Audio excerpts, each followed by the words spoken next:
brother and sister truth seekers. Just wanted to do a quick video on my attempts to confirm this upcoming seasonal transition. So just as kind of review, it's my current understanding that both the Book of Enoch and, I guess, modern science describe, Enoch calls it the 4 portions of the year. I think it's Enoch, I wish I could find it. I should have found the chapter ahead of time, but it is Enoch 82. And it's kind of like a summary of, I guess, the luminary portion of Enoch, depending on which version you have. Sometimes the chapters shift around. But anyway, if you have a PDF version of Enoch, you search for the verse that says 4 portions of the year. Anyway, the modern science as well, like, and logic dictates as well, seasons are the result of the movement of the sun. End of story. So when the sun is obviously moving, I don't get disoriented here. I should write, okay, so this is north, this would be east over here, and west over here. So the sun obviously rises over here, and it travels west every day. But in addition to that obvious east to west movement every day, it's slowly shifting north and south as well.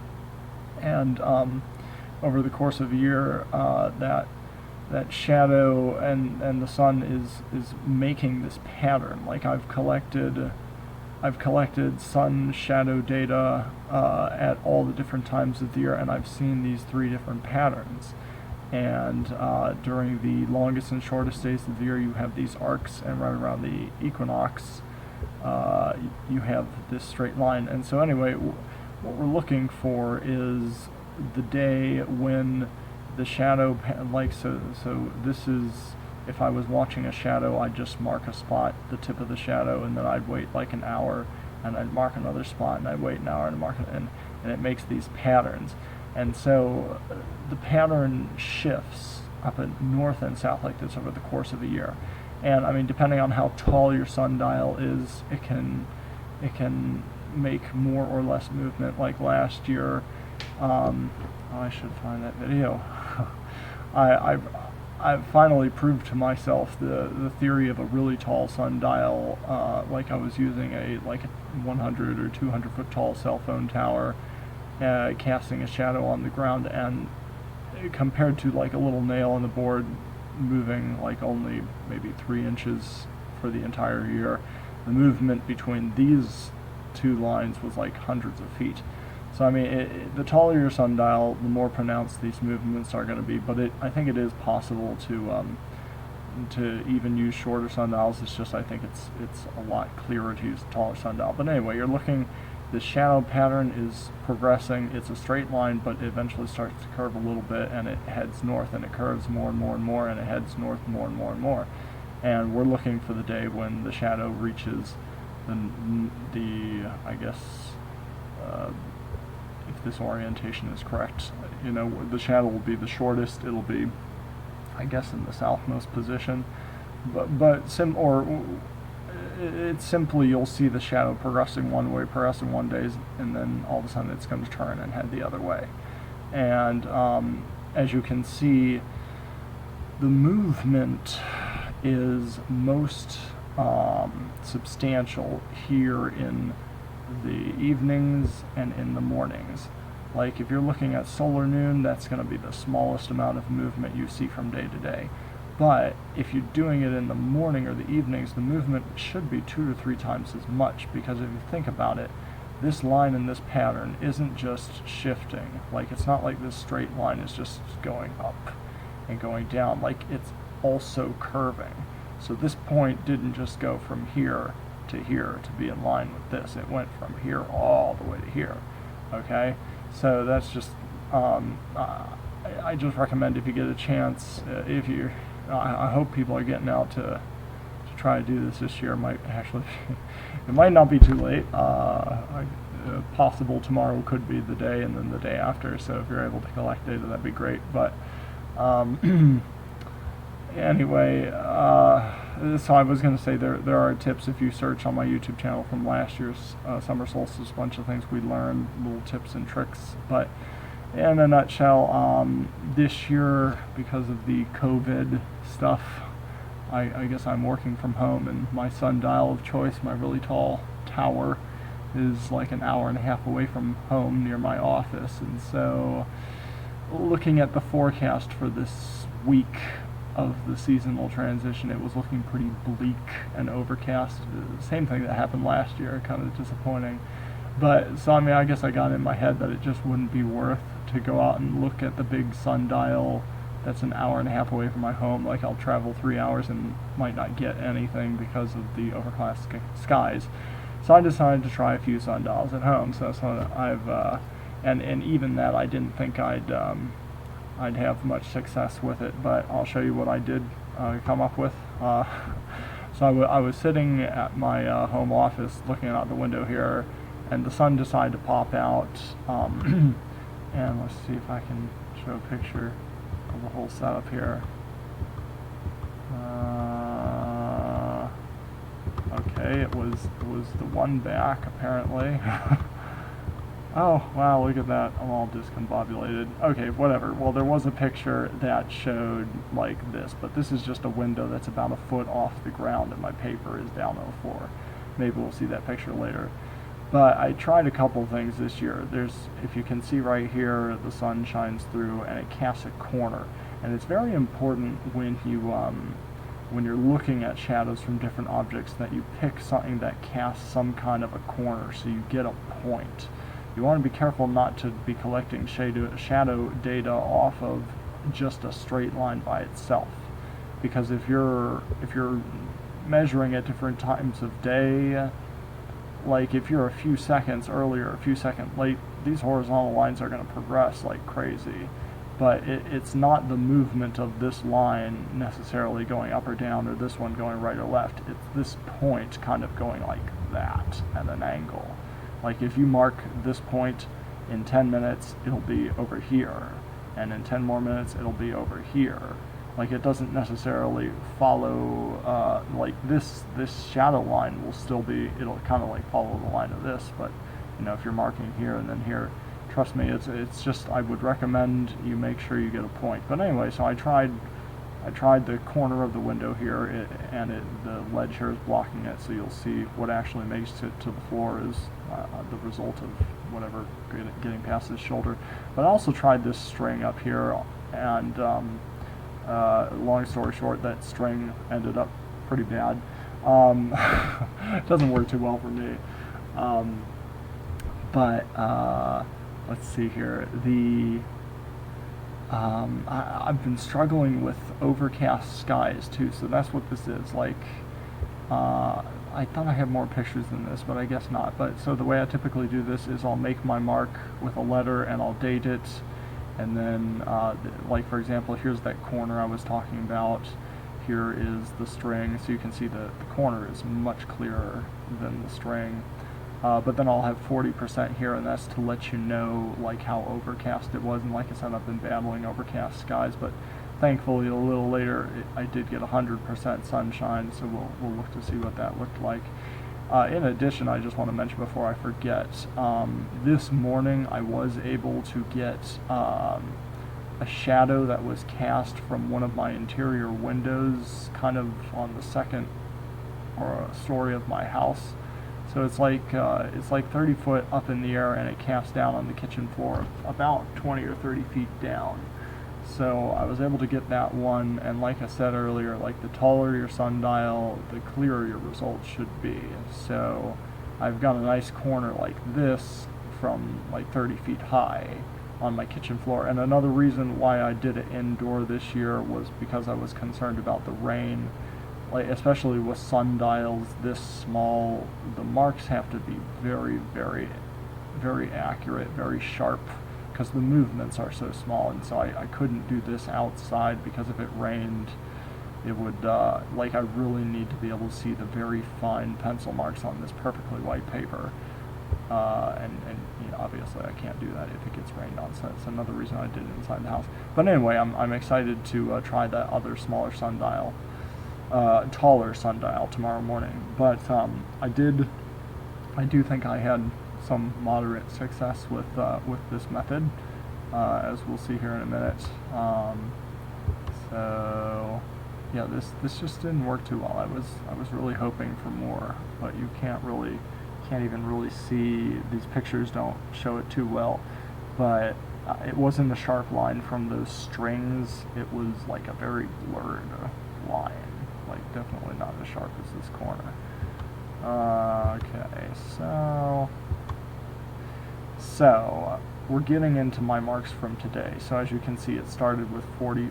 The marks from today are C, so that was the 19th of the 6th Gregorian month, and I had 40% clouds, and then 80% clouds, and then 90, 95, and right around here it got into 100. And this is the important one right here, because this is yesterday's mark, and I had 100% sunlight for this. So I was hoping if I could just get over to here with this 100% sunlight, I could have something to compare from one day to the next, and I did, thankfully.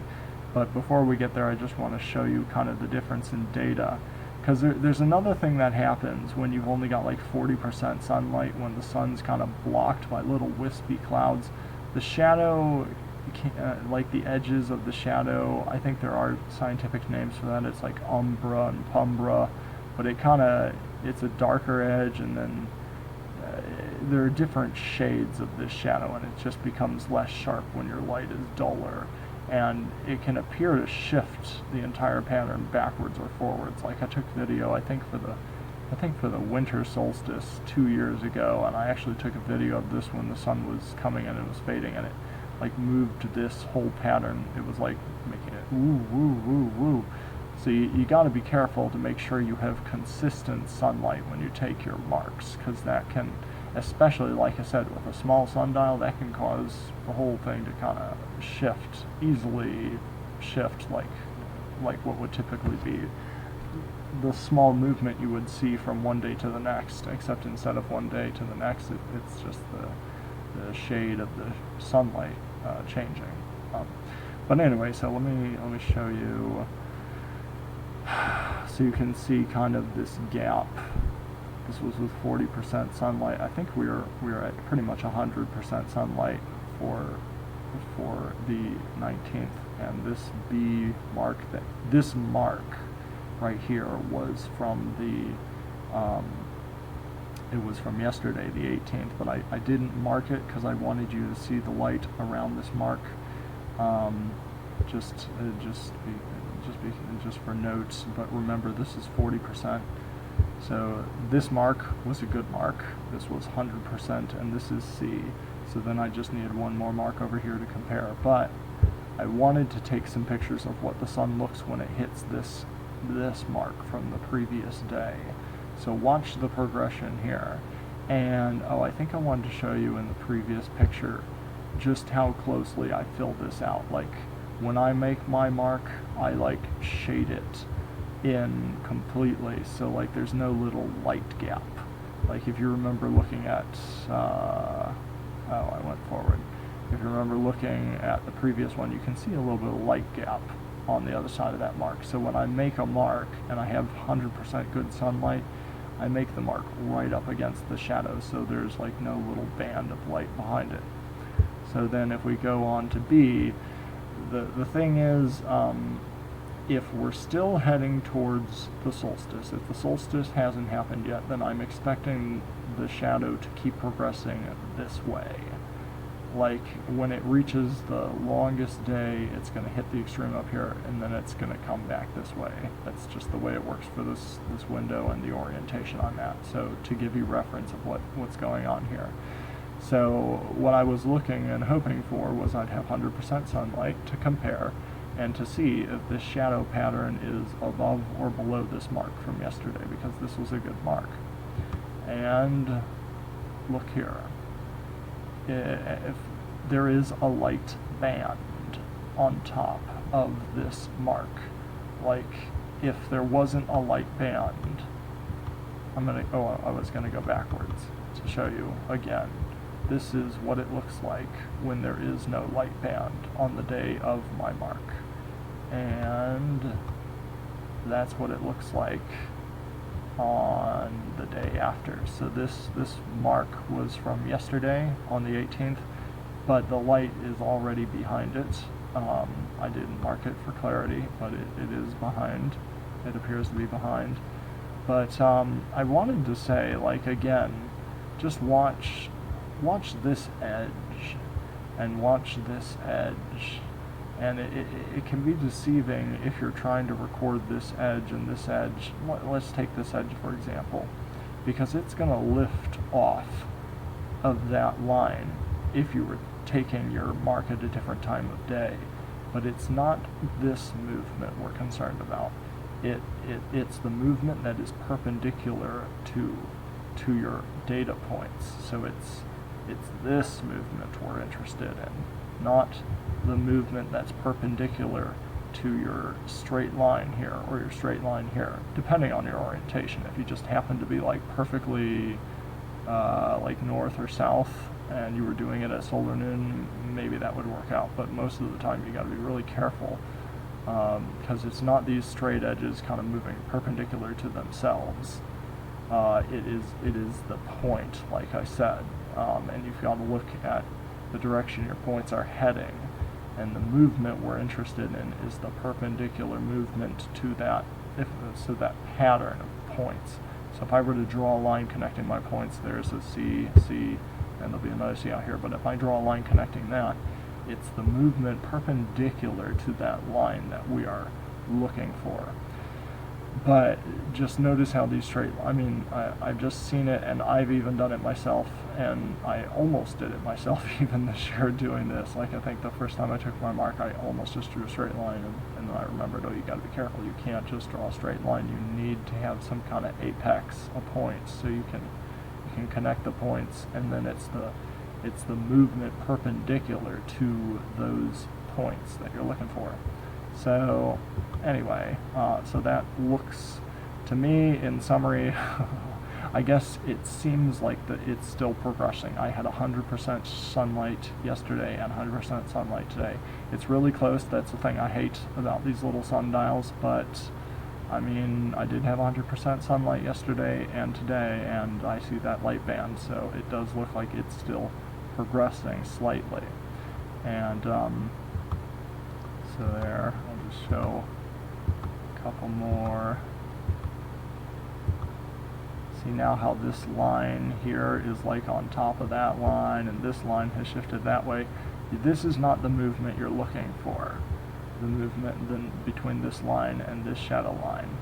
Like the movement, like I said, is perpendicular to your data points. But anyway, so that's finally moving beyond. So here I got one more point out here with 100% sunlight, and these are 100%. So here's one from today, the 19th of the 6th Gregorian month, and here's the one from yesterday. And you can see, as small as it is, I mean, there is movement. The shadow seems to have progressed. So that's what I had for today. Hopefully the sun will come out a little bit tomorrow. Like I said, I am excited to see what happens tomorrow morning, because I was able to get some shadow data from a much taller window. So instead of it moving like just a couple string widths here, pretty much one string width, maybe it'll move as much as like a quarter of an inch or something. That would be much better than this. I feel pretty good about this, but I just hate that it's this close. Like, this doesn't leave me feeling warm and fuzzy. That's why every opportunity I get, I do try to use a taller sundial for these longest and shortest days of the year, seasonal transitions. But I guess that's it for now. I think that's it for now. Yep. So I stay tuned. I hope, like I said, it's not too late. If you want to get out there and try and measure some data for the next couple days, it could still be important, because I might get clouded out, or other people are getting clouded out, possibly. So, I mean, and if the longest day is tomorrow, then the return will be happening the day after tomorrow. So, you know, it'll be important if someone can measure that return, and, you know, we can all share our data together. Just wanted to say, there aren't too many people doing this year. It's kind of sad to not see many people doing this. But I do know Remnant of Light YouTube channel is at least making some kind of effort, and I was in touch with a brother over in Australia who typically is monitoring these things. So I'll definitely try and go check out their YouTube channels, and I'll kind of try and put a summary together of everyone's data when this is all said and done. So shalom, and may Abba bless as you continually seek out His truth in love with a pure heart.